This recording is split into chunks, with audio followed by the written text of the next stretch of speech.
महागणेशकवचम् येषोऽति चपलो दैत्यान् बाल्येऽपि नाशयत्यहो अग्रे किं कर्म कर्तेति न जाने मुनिसत्तमा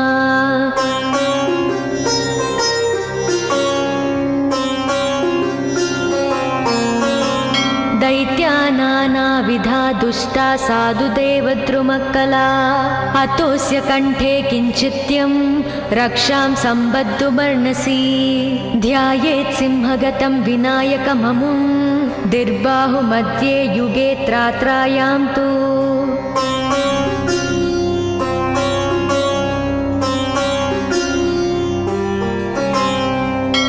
मयूरवाहनममुं षड्बाहुकं सिद्धम् ईद्वापरे तु गजाननं युगभुजं रक्ताङ्गरागं विभुं तुर्ये तु द्विभुजं सिताङ्गरुचिरं सर्वार्धरं सर्वदा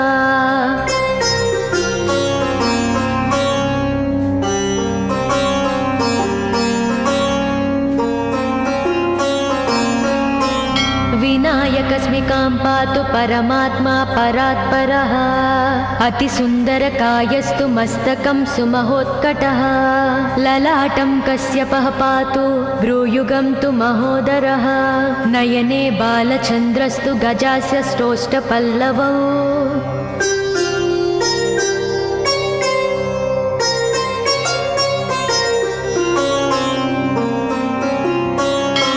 जिह्वां पातु गजक्रीडश्चुबुकं गिरिजासुतः वाचं विनायकः पातु दन्तान् रक्षतु दुर्मुखः श्रवणौ पासपाणिस्तु नासिकां चिन्तितार्ददः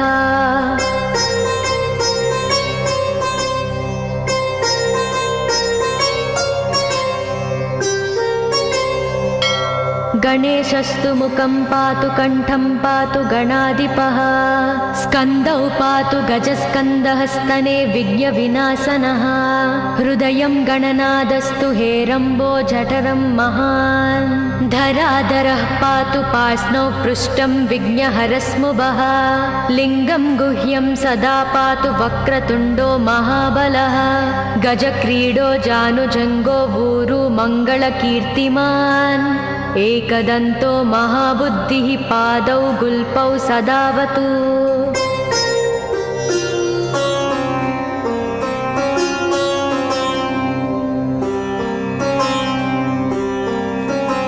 क्षिप्रप्रसादनो बाहुपाणि आसप्रपूरकः अङ्गुलीच्च नखान् पातु पद्महस्तोरिनासनः सर्वाङ्गानि मयूरेशो विश्वव्यापी सदावतु अनुक्तमपि यत्स्थानं धूमकेतु सदावतु आमोदस्तग्रतः पातु प्रमोदः पृष्ठतोऽवतु प्राच्यां रक्षतु बुद्धि स आज्ञेयां सिद्धिदायकम्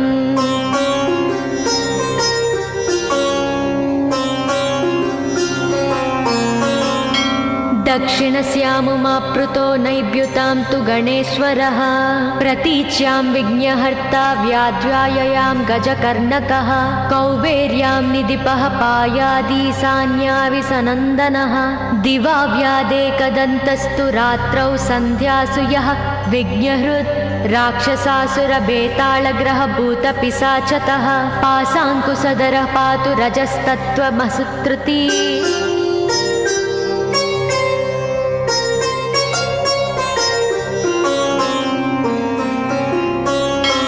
ज्ञानं धर्मं च लक्ष्मी च लज्जां कीर्तिं तदाकुलम् इव पूर्धनं च धान्यं च गृहं दारासु तान्नकीन् सर्वायुधधरः प्रातौन्मयूरेशो वतात् सदा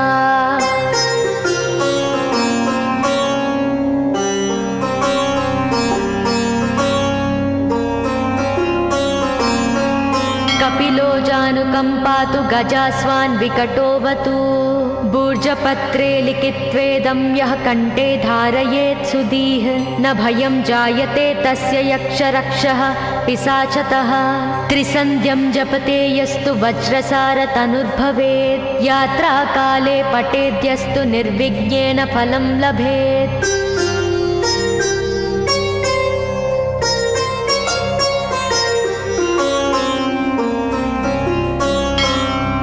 युद्धकाले पठेद्यस्तु विजयं चाप्नुयाद्ध्रुवम् मरणोच्चाटनार्कषस्तम्भमोहनकर्मिणी सप्तवारं जपेदेत्तनानामेकविंशतिः ततत्फलमवाप्नोति साधको नात्र संशयः।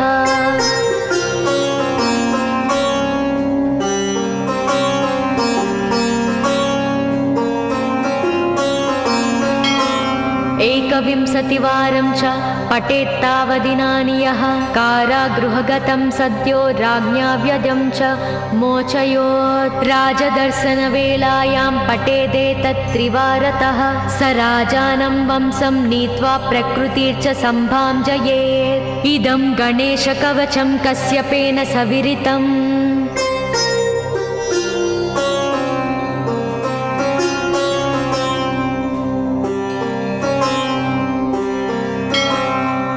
मुद्गलाय च तेनादमाण्डव्याय महर्षये मह्यं सप्राह कृपया कवचं सर्वसिद्धिदं न देयं भक्तिहीनाय देहं श्रद्धावते शुभम्।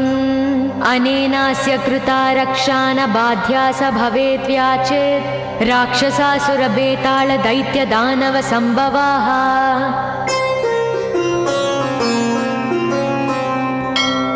इति श्री गणेशपुराणे श्री गणेशकवचं सम्पूर्णम्।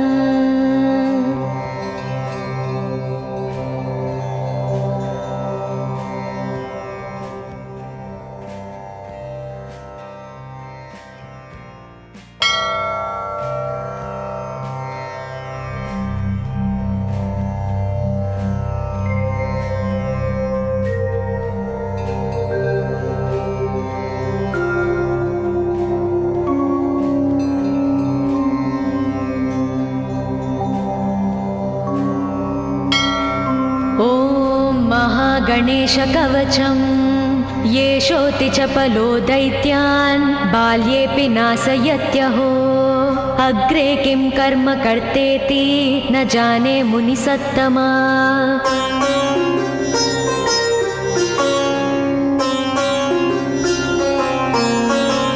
दैत्या नानाविधा दुष्टा साधुदेवद्रुमक्कला अतोऽस्य कण्ठे किञ्चित्यं रक्षां सम्बद्धुमर्णसि। ध्यायेत् सिंहगतं विनायकममुं दिर्बाहुमध्ये युगे त्रात्रायां तु।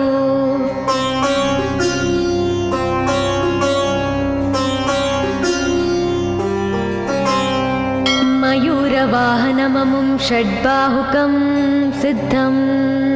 ईद्वापरे तु गजाननं युगभुजं रक्ताङ्गरागं विभुं तुर्येतु द्विभुजं सिताङ्गरुचिरं सर्वार्धरं सर्वदा।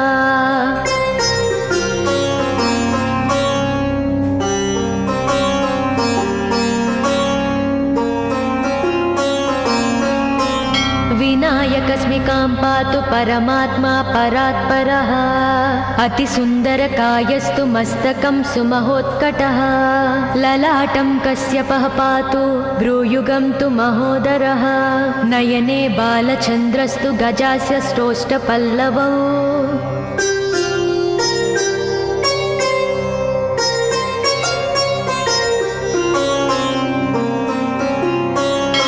जिह्वां पातु गजक्रीडश्चुबुकं गिरिजासुतः। वाचं विनायकः पातु दन्तान् रक्षतु दुर्मुखः। श्रवणौ पासपाणिस्तु नासिकां चिन्तितार्ददः।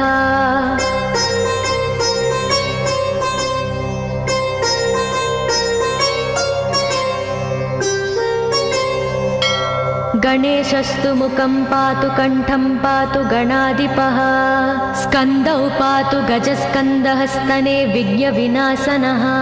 हृदयं गणनादस्तु हेरम्बो जठरं महान्।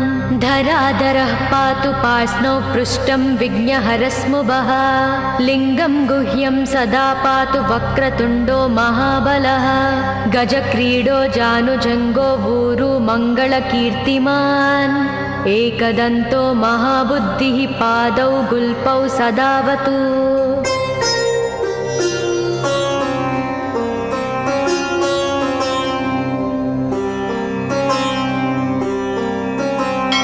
क्षिप्रप्रसादनो बाहुपाणि आसप्रपूरकः अङ्गुलीच्च नखान् पातु पद्महस्तोरिनासनः सर्वाङ्गानि मयूरेशो विश्वव्यापी सदावतु अनुक्तमपि यत्स्थानं धूमकेतु सदावतु आमोदस्तग्रतः पातु प्रमोदः पृष्ठतोऽवतु प्राच्यां रक्षतु बुद्धि स आज्ञेयां सिद्धिदायकम्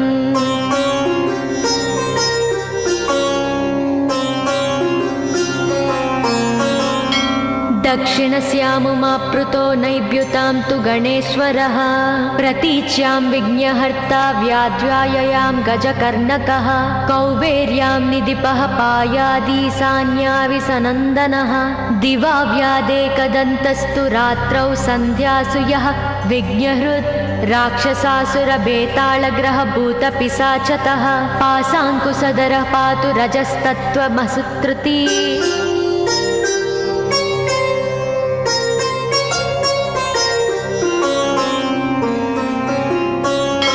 ज्ञानं धर्मं च लक्ष्मी च लज्जां कीर्तिं तदाकुलम् इव पूर्धनं च धान्यं च गृहं दारासु तान्नकीन् सर्वायुधधरः प्रातौन्मयूरेशो वतात् सदा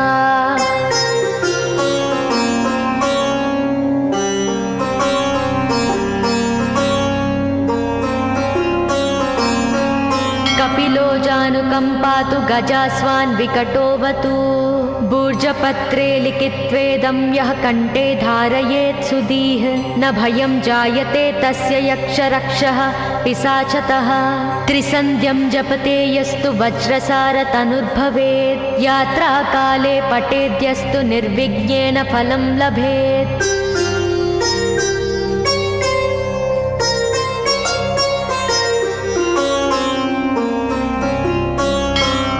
युद्धकाले पठेद्यस्तु विजयं चाप्नुयाद्ध्रुवम् मरणोच्चाटनार्कर्षस्तम्भमोहनकर्मिणी सप्तवारं जपेदेत्तनानामेकविंशतिः ततत्फलमवाप्नोति साधको नात्र संशयः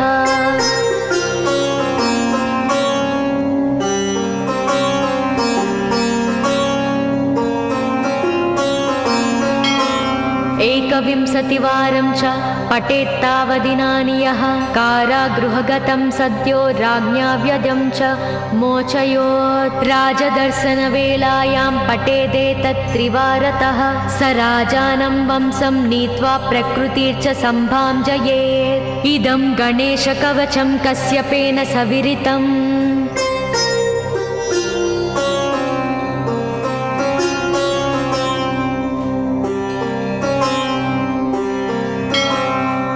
मुद्गलाय च तेनादमाण्डव्याय महर्षये मह्यं सप्राह कृपया कवचं सर्वसिद्धिदं न देयं भक्तिहीनाय देहं श्रद्धावते शुभम् अनेनास्य कृता रक्षा न बाध्या स भवेत् व्याचेत् राक्षसासुरभेताళदैत्यदानवसम्भवाः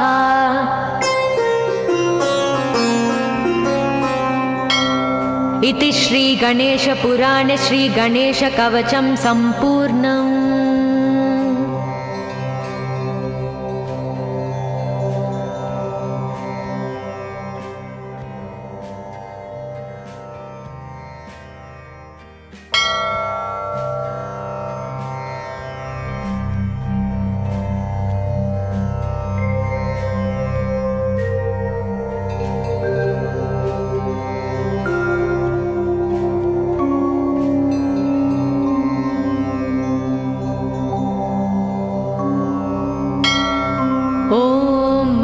गणेशकवचं येषोऽति चपलो दैत्यान् बाल्येऽपि नाशयत्यहो अग्रे किं कर्म कर्तेति न जाने मुनिसत्तमा।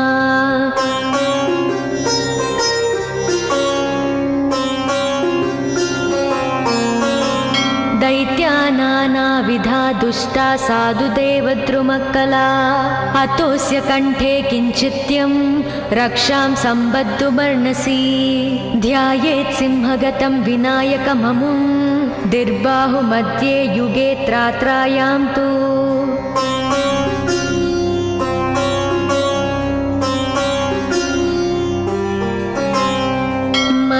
गरुडवाहनममुं षड्बाहुकं सिद्धम् ईद्वापरे तु गजाननं युगभुजं रक्ताङ्गरागं विभुं तुर्ये तु द्विभुजं सिताङ्गरुचिरं सर्वार्धरं सर्वदा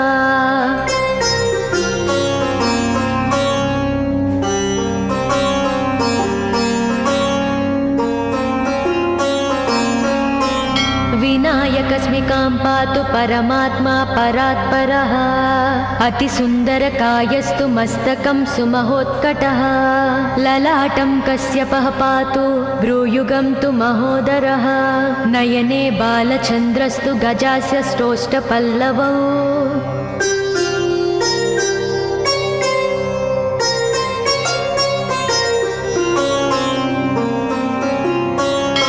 जिह्वां पातु गजक्रीडश्चुबुकं गिरिजासुतः वाचं विनायकः पातु दन्तान् रक्षतु दुर्मुखः श्रवणौ पासपाणिस्तु नासिकां चिन्तितार्ददः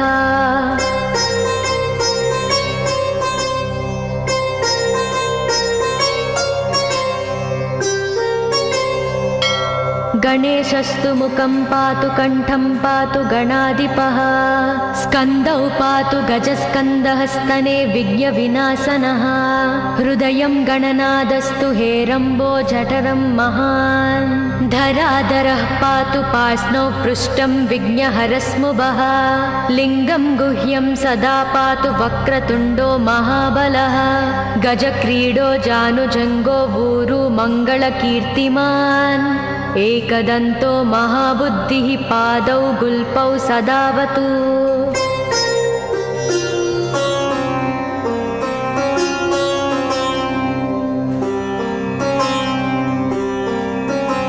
क्षिप्रप्रसादनो बाहुपाणि आसप्रपूरकः अङ्गुली च नखान् पातु पद्महस्तोरिनासनः सर्वाङ्गानि मयूरेशो विश्वव्यापी सदावतु अनुक्तमपि यत्स्थानं धूमकेतु सदावतु आमोदस्तग्रतः पातु प्रमोदः पृष्ठतोऽवतु प्राच्यां रक्षतु बुद्धि स आज्ञेयां सिद्धिदायकम्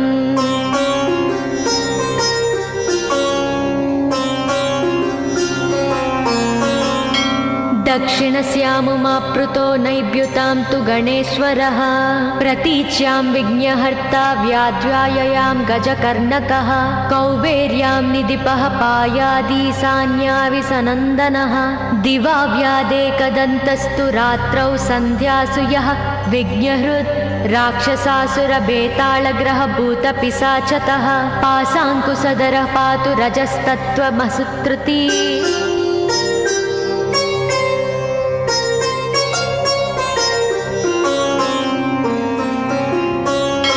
ज्ञानं धर्मं च लक्ष्मी च लज्जां कीर्तिं तदाकुलम् इव पूर्धनं च धान्यं च गृहं दारासु तान्नकीन् सर्वायुधधरः प्रातौन्मयूरेशो वतात् सदा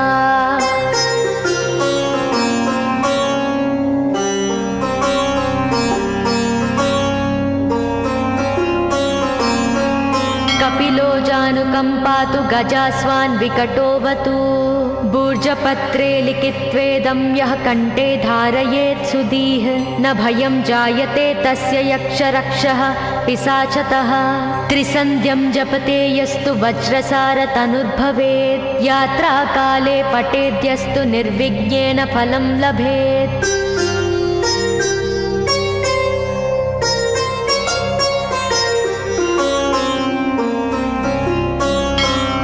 युद्धकाले पठेद्यस्तु विजयं चाप्नुयाद्ध्रुवम् मरणोच्चाटनार्कषस्तम्भमोहनकर्मिणी सप्तवारं जपेदेत्तनानामेकविंशतिः ततत्फलमवाप्नोति साधको नात्र संशयः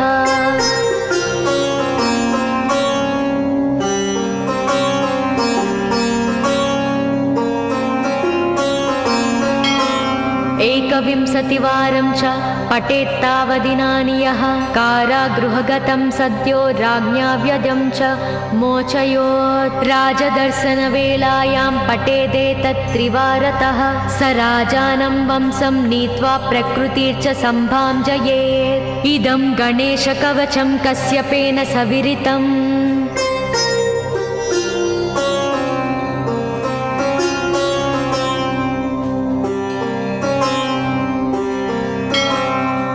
मुद्गलाय च तेनादमाण्डव्याय महर्षये मह्यं सप्राह कृपया कवचं सर्वसिद्धिदं न देयं भक्तिहीनाय देहं श्रद्धावते शुभम् अनेनास्य कृता रक्षा न बाध्या स भवेत् व्याचेत् राक्षसासुरबेतालदैत्यदानवसम्भवाः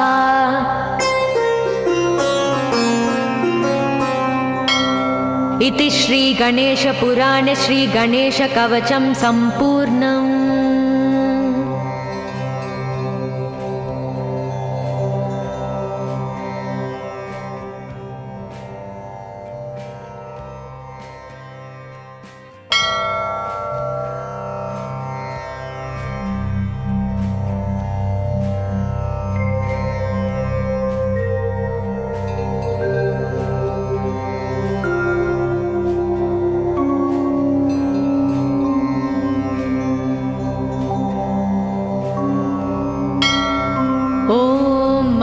गणेशकवचं येषोऽति चपलो दैत्यान् बाल्येऽपि नाशयत्यहो अग्रे किं कर्म कर्तेति न जाने मुनिसत्तमा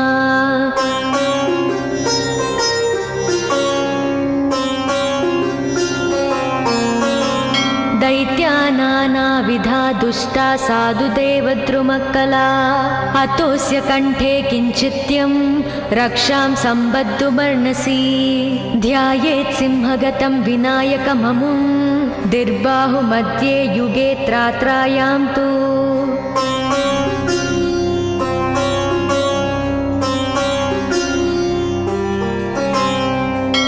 मयूरवाहनममुं षड्बाहुकं सिद्धम् ईद्वापरे तु गजाननं युगभुजं रक्ताङ्गरागं विभुं तुर्ये तु द्विभुजं सिताङ्गरुचिरं सर्वार्धरं सर्वदा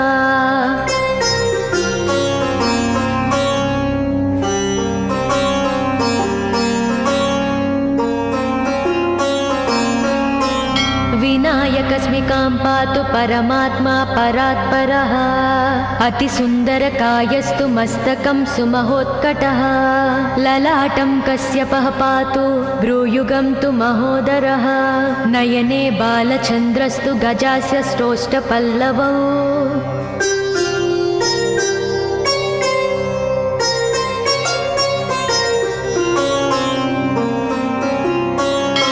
जिह्वां पातु गजक्रीडश्चुबुकं गिरिजासुतः वाचं विनायकः पातु दन्तान् रक्षतु दुर्मुखः श्रवणौ पासपाणिस्तु नासिकां चिन्तितार्ददः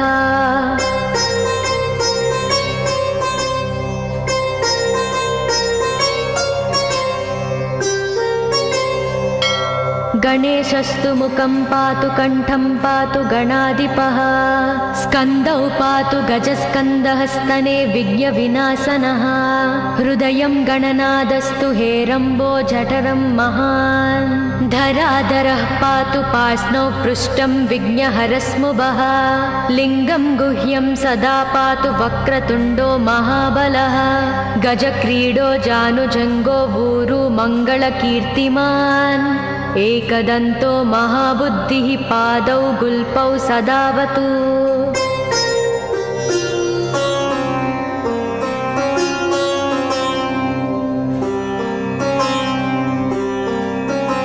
क्षिप्रप्रसादनो बाहुपाणि आसप्रपूरकः अङ्गुलीच्च नखान् पातु पद्महस्तोरिनासनः सर्वाङ्गानि मयूरेशो विश्वव्यापी सदावतु अनुक्तमपि यत्स्थानं धूमकेतु सदावतु आमोदस्तग्रतः पातु प्रमोदः पृष्ठतोऽवतु प्राच्यां रक्षतु बुद्धि स आज्ञेयां सिद्धिदायकम्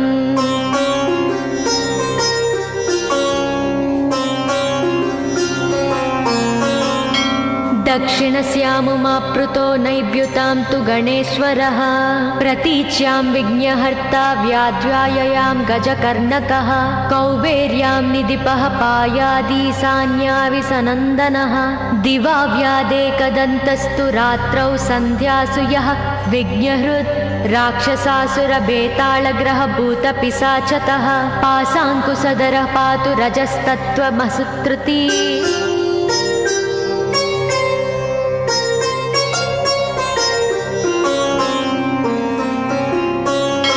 ज्ञानं धर्मं च लक्ष्मी च लज्जां कीर्तिं तदाकुलम् इव पूर्धनं च धान्यं च गृहं दारासु तान्नकीन् सर्वायुधधरः प्रातौन्मयूरेशो वतात् सदा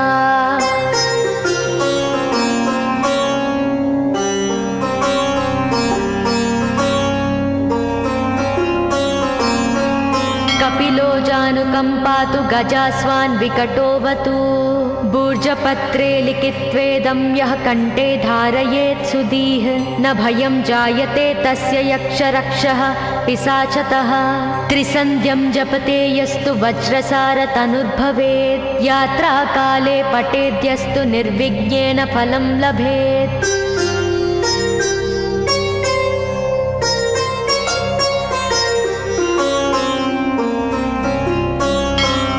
युद्धकाले पठेद्यस्तु विजयं चाप्नुयाद्ध्रुवम् मरणोच्चाटनार्कर्षस्तम्भमोहनकर्मिणी सप्तवारं जपेदेत्तनानामेकविंशतिः ततत्फलमवाप्नोति साधको नात्र संशयः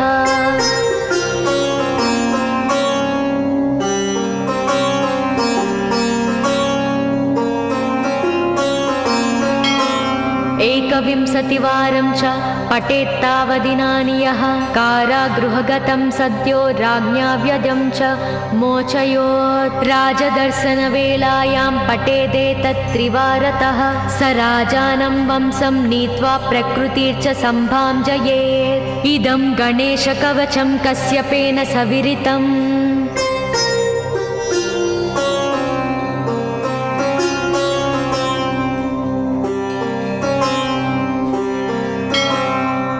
मुद्गलाय च तेनादमाण्डव्याय महर्षये मह्यं सप्राह कृपया कवचं सर्वसिद्धिदं न देयं भक्तिहीनाय देहं श्रद्धावते शुभम् अनेनास्य कृता रक्षा न बाध्या स भवेद्व्याचेत् राक्षसासुरबेताళदैत्यदानवसम्भवाः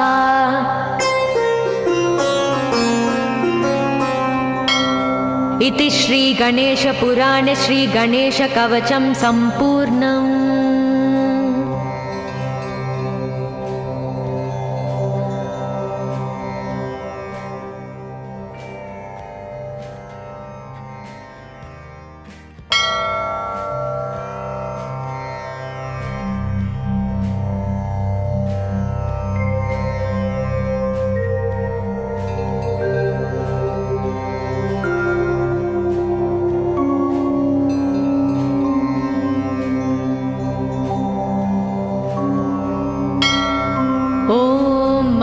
गणेशकवचं येषोति चपलो दैत्यान् बाल्येऽपि नाशयत्यहो अग्रे किं कर्म कर्तेति न जाने मुनिसत्तमा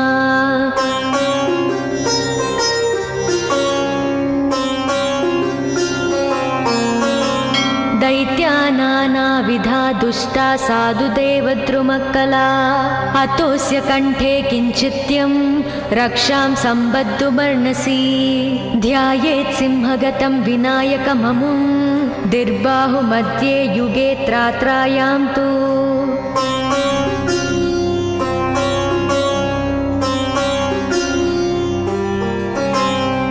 मयूरवाहनममुं षड्बाहुकं सिद्धम् ईद्वापरे तु गजाननं युगभुजं रक्ताङ्गरागम् विभुं तुर्येतु द्विभुजं सिताङ्गरुचिरं सर्वार्धरं सर्वदा।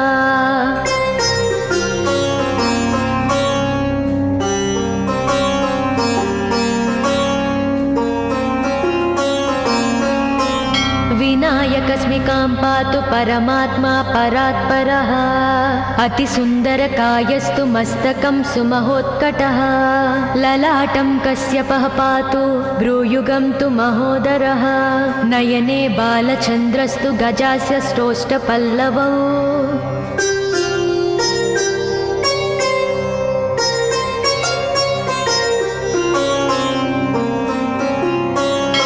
जिह्वां पातु गजक्रीडश्चुबुकं गिरिजासुतः। वाचं विनायकः पातु दन्तान् रक्षतु दुर्मुखः। श्रवणौ पासपाणिस्तु नासिकां चिन्तितार्ददः।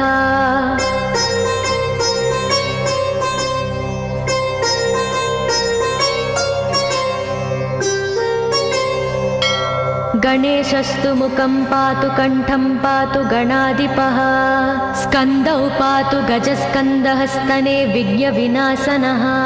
हृदयं गणनादस्तु हेरम्बो जठरं महान्। धराधरः पातु पार्ष्णौ पृष्ठं विघ्नहरस्मुभः।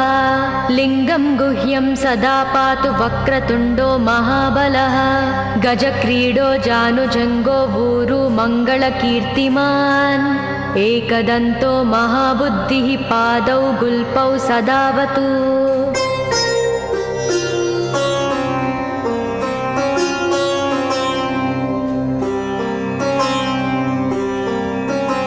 क्षिप्रप्रसादनो बाहुपाणि आसप्रपूरकः।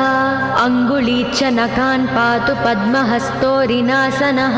सर्वाङ्गानि मयूरेशो विश्वव्यापी सदावतु। अनुक्तमपि यत्स्थानं धूमकेतु सदावतु। आमोदस्तग्रतः पातु प्रमोदः पृष्ठतोऽवतु। प्राच्यां रक्षतु बुद्धि स आज्ञेयां सिद्धिदायकम्।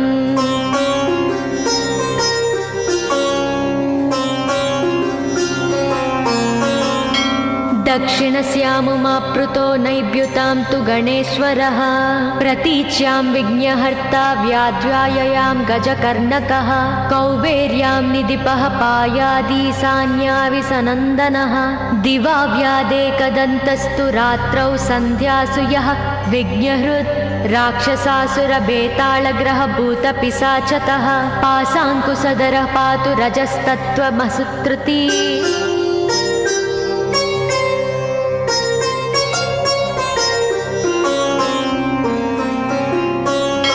ज्ञानं धर्मं च लक्ष्मी च लज्जां कीर्तिं तदाकुलम्। इव पूर्धनं च धान्यं च गृहं दारासु तान्नकीन्। सर्वायुधधरः प्रातौन्मयूरेशो वतात् सदा।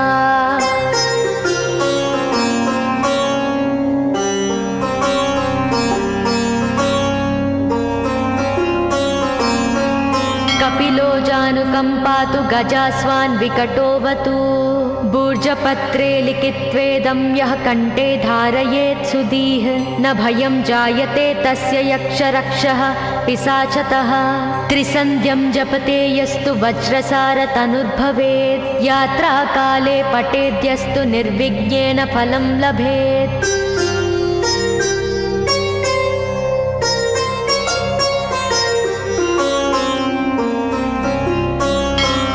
युद्धकाले पठेद्यस्तु विजयं चाप्नुयाद्ध्रुवम्। मरणोच्चाटनार्कर्षस्तम्भमोहनकर्मिणी। सप्तवारं जपेदेत्तनानामेकविंशतिः। ततत्फलमवाप्नोति साधको नात्र संशयः।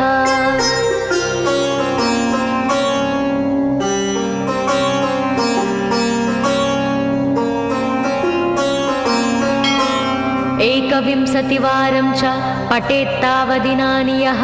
कारागृहगतं सद्यो राज्ञा व्यजं च मोचयोत्। राजदर्शनवेलायां पठेदेतत्त्रिवारतः।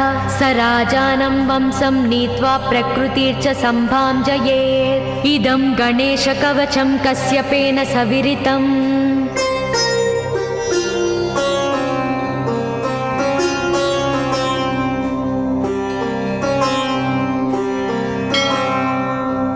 मङ्गलाय च तेनादमाण्डव्याय महर्षये मह्यं सप्राह कृपया कवचं सर्वसिद्धिदम् न देयं भक्तिहीनाय देहं श्रद्धावते शुभम् अनेनास्य कृता रक्षा न बाध्या स भवेद्व्याचेत् राक्षसासुरबेताल दैत्यदानव सम्भवाः।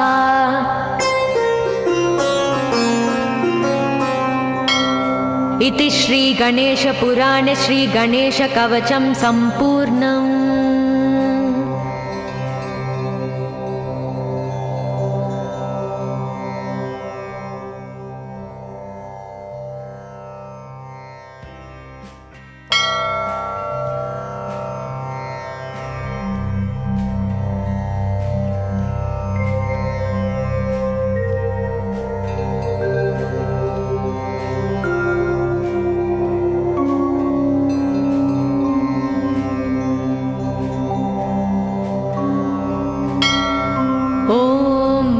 गणेशकवचं येषोऽति चपलो दैत्यान् बाल्येऽपि नाशयत्यहो अग्रे किं कर्म कर्तेति न जाने मुनिसत्तमा।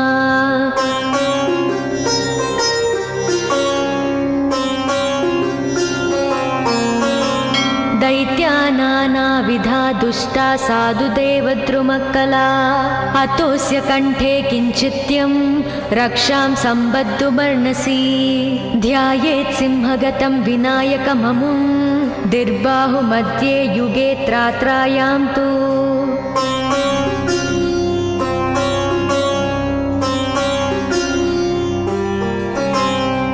मयूरवाहनममुं षड्बाहुकं सिद्धम् ईद्वापरे तु गजाननं युगभुजं रक्ताङ्गरागं विभुं तुर्ये तु द्विभुजं सिताङ्गरुचिरं सर्वार्धरं सर्वदा।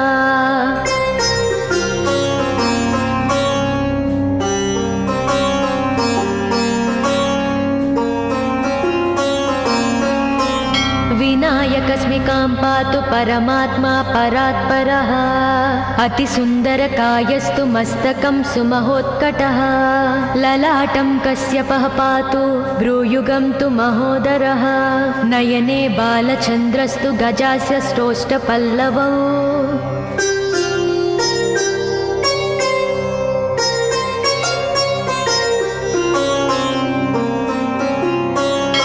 जिह्वां पातु गजक्रीडश्चुबुकं गिरिजासुतः वाचं विनायकः पातु दन्तान् रक्षतु दुर्मुखः श्रवणौ पासपाणिस्तु नासिकां चिन्तितार्ददः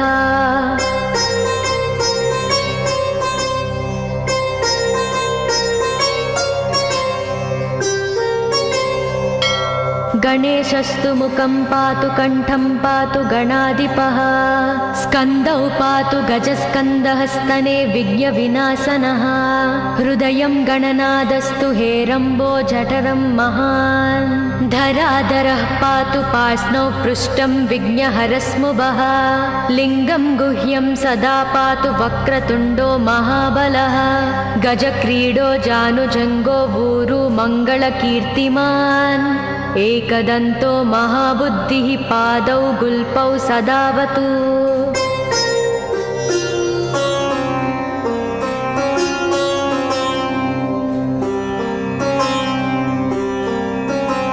क्षिप्रप्रसादनो बाहुपाणि आसप्रपूरकः अङ्गुलीच्च नखान् पातु पद्महस्तोरिनासनः सर्वाङ्गानि मयूरेशो विश्वव्यापी सदावतु अनुक्तमपि यत्स्थानं धूमकेतु सदावतु आमोदस्तग्रतः पातु प्रमोदः पृष्ठतोऽवतु प्राच्यां रक्षतु बुद्धि स आज्ञेयां सिद्धिदायकम्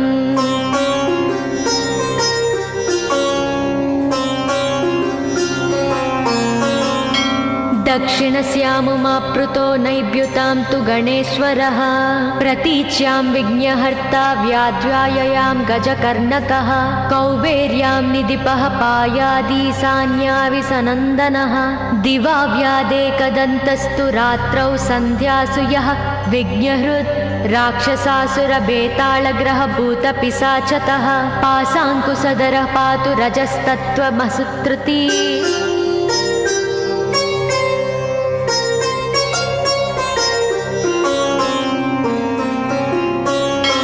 ज्ञानं धर्मं च लक्ष्मी च लज्जां कीर्तिं तदाकुलम् इव पूर्धनं च धान्यं च गृहं दारासु तान्नकीन् सर्वायुधधरः प्रातौन्मयूरेशो वतात् सदा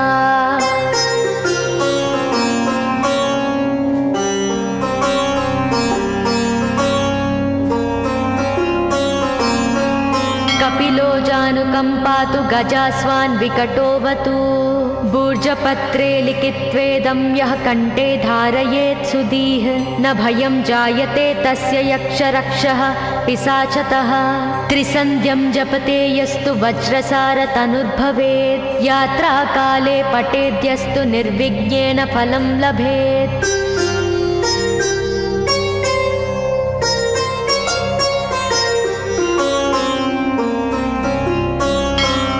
युद्धकाले पठेद्यस्तु विजयं चाप्नुयाद्ध्रुवम् मरणोच्चाटनार्कषस्तम्भमोहनकर्मिणी सप्तवारं जपेदेत्तनानामेकविंशतिः ततत्फलमवाप्नोति साधको नात्र संशयः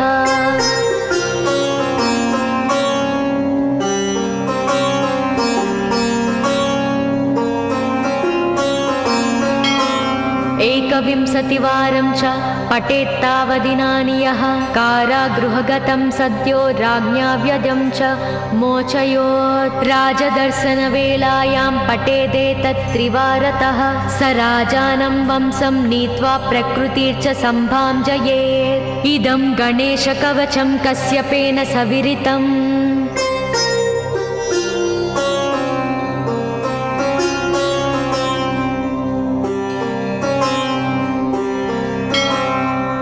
मुद्गलाय च तेनादमाण्डव्याय महर्षये मह्यं सप्राह कृपया कवचं सर्वसिद्धिदं न देयं भक्तिहीनाय देहं श्रद्धावते शुभम् अनेनास्य कृता रक्षा न बाध्या स भवेत् व्याचेत् राक्षसासुरबेताళदैत्यदानवसम्भवाः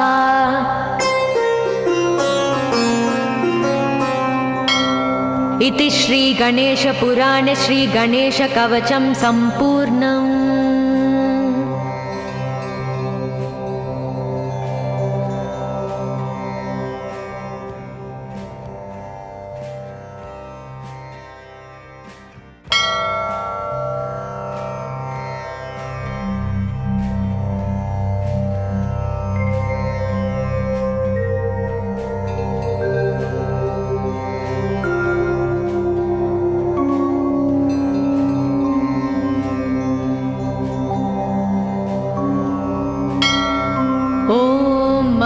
गणेशकवचं येषोऽति चपलो दैत्यान् बाल्येऽपि नाशयत्यहो अग्रे किं कर्म कर्तेति न जाने मुनिसत्तमा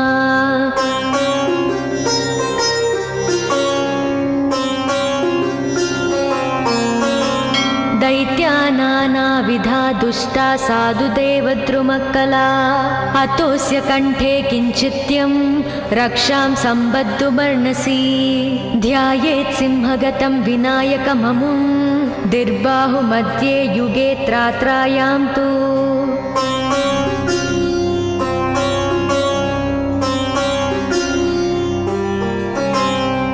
मयूरवाहनममुं षड्बाहुकं सिद्धम् ईद्वापरे तु गजाननं युगभुजं रक्ताङ्गरागं विभुं तुर्ये तु द्विभुजं सिताङ्गरुचिरं सर्वार्धरं सर्वदा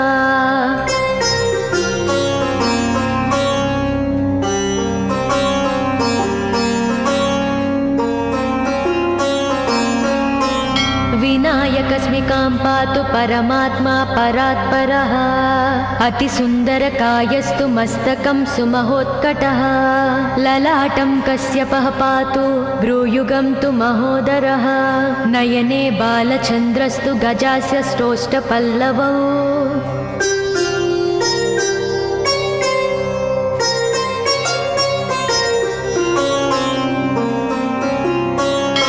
जिह्वां पातु गजक्रीडश्चुबुकं गिरिजासुतः वाचं विनायकः पातु दन्तान् रक्षतु दुर्मुखः श्रवणौ पासपाणिस्तु नासिकां चिन्तितार्ददः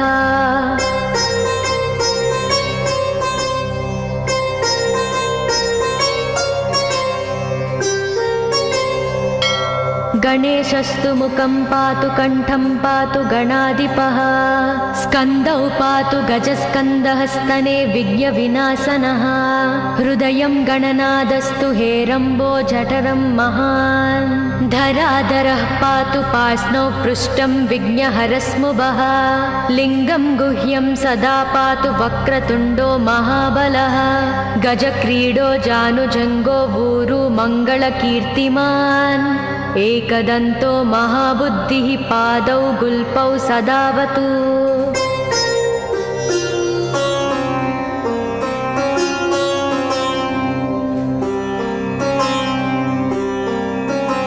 क्षिप्रप्रसादनो बाहुपाणि आसप्रपूरकः अङ्गुलीच्च नखान् पातु पद्महस्तोरिनासनः सर्वाङ्गानि मयूरेशो विश्वव्यापी सदावतु अनुक्तमपि यत्स्थानं धूमकेतु सदावतु आमोदस्तग्रतः पातु प्रमोदः पृष्ठतोऽवतु प्राच्यां रक्षतु बुद्धि स आज्ञेयां सिद्धिदायकम्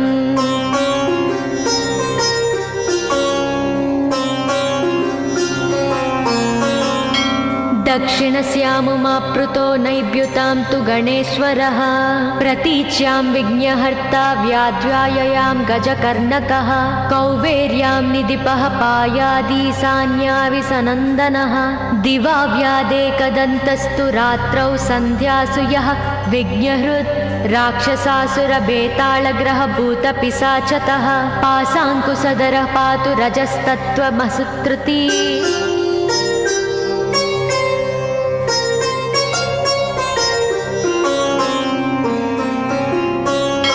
ज्ञानं धर्मं च लक्ष्मी च लज्जां कीर्तिं तदाकुलम् इव पूर्धनं च धान्यं च गृहं दारासुतान्नकीन् सर्वायुधधरः प्रातौन्मयूरेशो वतात् सदा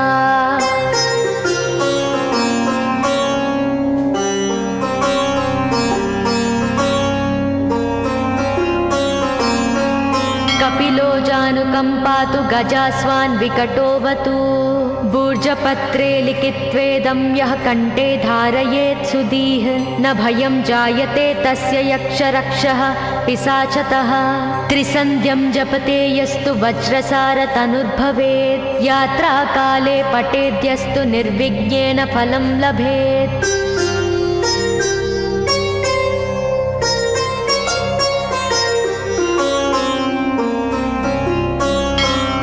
युद्धकाले पठेद्यस्तु विजयं चाप्नुयाद्ध्रुवम् मरणोच्चाटनार्कर्षस्तम्भमोहनकर्मिणी सप्तवारं जपेदेत्तनानामेकविंशतिः ततत्फलमवाप्नोति साधको नात्र संशयः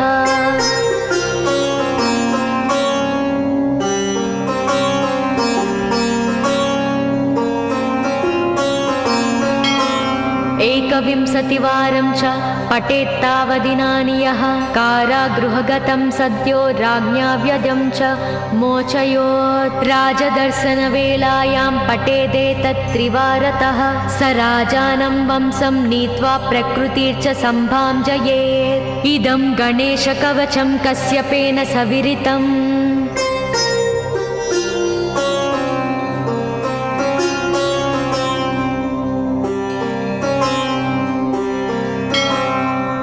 मुद्गलाय च तेनादमाण्डव्याय महर्षये मह्यं सप्राह कृपया कवचं सर्वसिद्धिदं न देयं भक्तिहीनाय देहं श्रद्धावते शुभम् अनेनास्य कृता रक्षा न बाध्या स भवेत् व्याचेत् राक्षसासुरभेताళदैत्यदानवसम्भवाः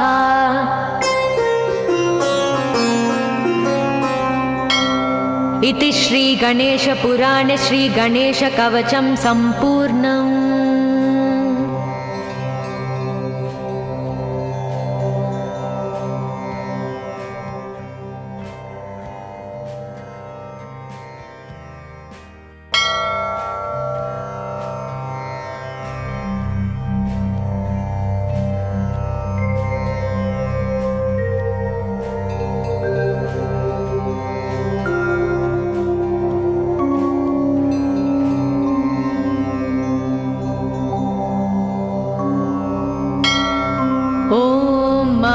गणेशकवचम् येषोऽति चपलो दैत्यान् बाल्येऽपि नाशयत्यहो अग्रे किं कर्म कर्तेति न जाने मुनिसत्तमा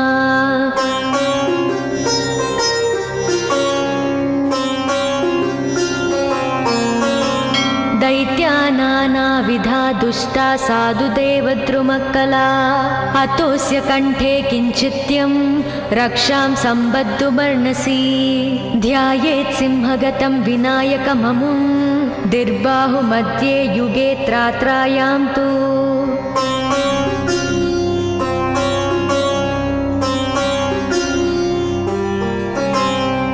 मयूरवाहनममुं षड्बाहुकं सिद्धम् ईद्वापरे तु गजाननं युगभुजं रक्ताङ्गरागं विभुं तुर्ये तु द्विभुजं सिताङ्गरुचिरं सर्वार्धरं सर्वदा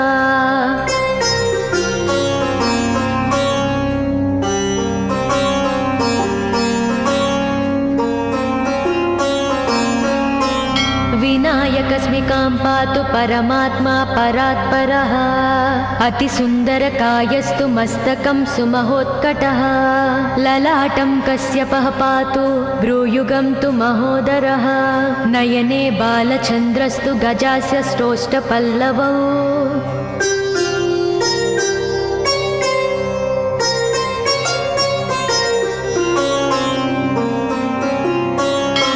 जिह्वां पातु गजक्रीडश्चुबुकं गिरिजासुतः वाचं विनायकः पातु दन्तान् रक्षतु दुर्मुखः श्रवणौ पासपाणिस्तु नासिकां चिन्तितार्ददः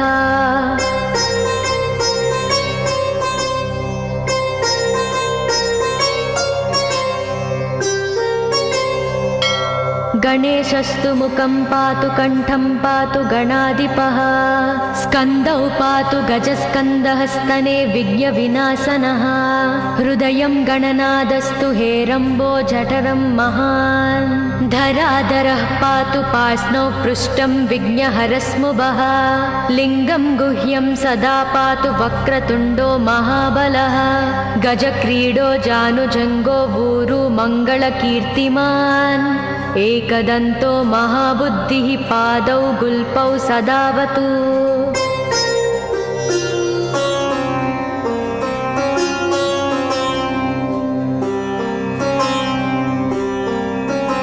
क्षिप्रप्रसादनो बाहुपाणि आसप्रपूरकः अङ्गुलीच्च नखान् पातु पद्महस्तोरिनासनः सर्वाङ्गानि मयूरेशो विश्वव्यापी सदावतु अनुक्तमपि यत्स्थानं धूमकेतु सदावतु आमोदस्तग्रतः पातु प्रमोदः पृष्ठतोऽवतु प्राच्यां रक्षतु बुद्धि स आज्ञेयां सिद्धिदायकम्